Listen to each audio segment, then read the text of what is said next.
The concept of the high-low mix has been a recurring theme in air power strategy since the Cold War, when the United States paired high-end platforms like the F-15 with more affordable aircraft such as the F-16. For the Philippine Air Force, this idea has found new relevance in a budget-constrained environment where the country faces two simultaneous challenges: the external pressure of defending sovereignty in the West Philippine Sea and the internal demand of combating insurgencies in Mindanao. Manila's version of the high-low mix revolves around the FA-50 Fighting Eagle and the A-29B Super Tucano, two very different aircraft that complement each other in striking ways. The FA-50PH represents the high component of this mix. Acquired from South Korea's Korea Aerospace Industries, the 12 aircraft currently in service have given the Philippines a credible supersonic combat capability for the first time since the retirement of its F-5 fleet in 2005. The FA-50 is not only a lead-in fighter trainer, but also a genuine light combat aircraft equipped with radar, precision-guided munitions, and the ability to carry air-to-air missiles. It is fast, versatile, and interoperable with allied forces, particularly the United States. For Manila, the FA-50 provides a limited but meaningful deterrence role, allowing the Philippine Air Force to field a frontline asset that can at least respond to modern air and maritime threats.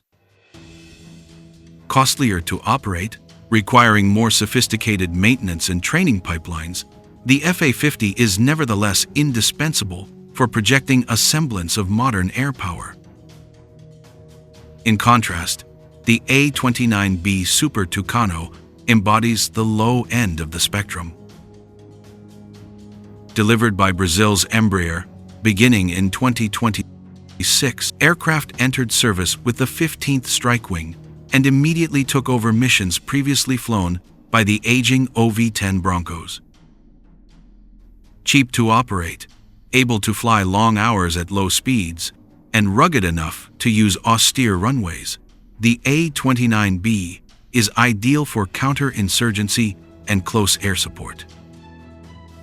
It carries a 12.7mm machine gun, can employ guided bombs like the GBU-12 Paveway 2, and even launch AGM-65 Maverick missiles, but its real strength lies in sustained, low-intensity operations. In the terrain of Mindanao, where the armed forces continue to confront groups like Abu Sayyaf, the Super Tucano provides precisely the kind of persistent, reliable fire support that fast jets cannot deliver cost-effectively. The choice of this combination is not accidental. The Philippines has no financial capacity to sustain fleets of F-16s or other heavy fighters. Nor does it have the luxury of focusing solely on external defense when internal security remains a daily reality. A force structure built around a small number of supersonic fighters, supplemented by an economical fleet of turboprop attack aircraft, makes sense for a middle-income archipelagic state. The FA-50 can fulfill training, deterrence, and maritime strike roles, while the A-29B focuses on the grinding, low-cost campaigns against insurgents and in support of ground troops. This layered approach reflects not only fiscal pragmatism, but also a realistic appreciation of Manila's dual-front security environment. When comparing the two aircraft in Philippine service, the differences highlight why they are complementary. The FA-50 costs several times more per flight hour, but its supersonic speed, modern radar, and beyond visual range potential are essential for any credible air defense mission. The A-29B, on the other hand, is subsonic, slow, and cheaper, with a cost per flight hour far lower and a logistics footprint that the Philippine Air Force can sustain.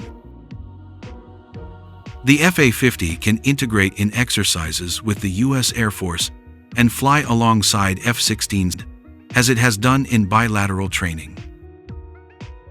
The A-29B can integrate with A-10 Warthogs, as seen in the Iron SWAT 2024 drill, practicing joint tactics for close air support.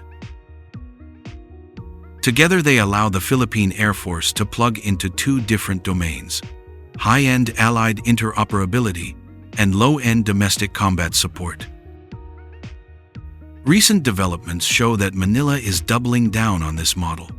In late 2024, the government confirmed the purchase of 6 additional A-29Bs, scheduled for delivery by 2026, while also negotiating for another 12 FA-50.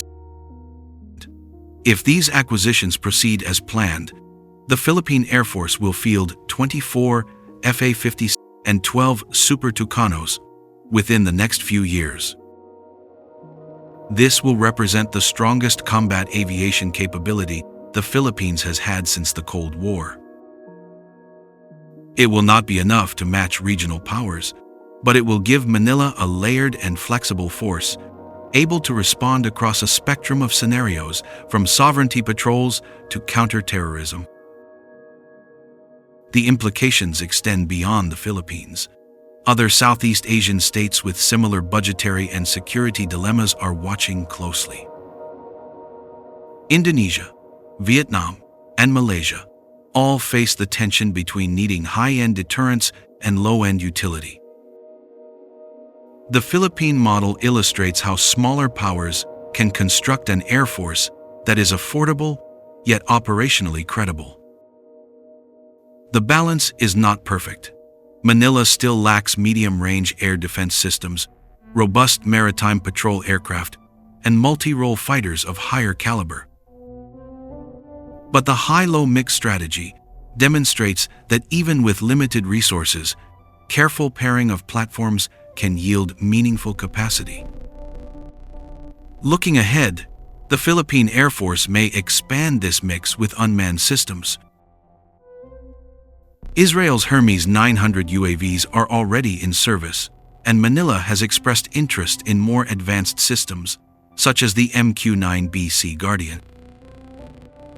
In this vision, FA-50 would handle high-end deterrence, A-29Bs would manage counter-insurgency and CAS, and UAVs would provide persistent ISR and strike flexibility. It is a gradual, pragmatic modernization path that recognizes both fiscal limits and operational needs.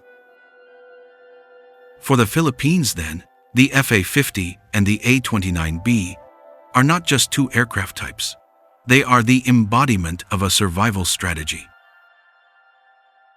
One provides speed, reach, and allied interoperability.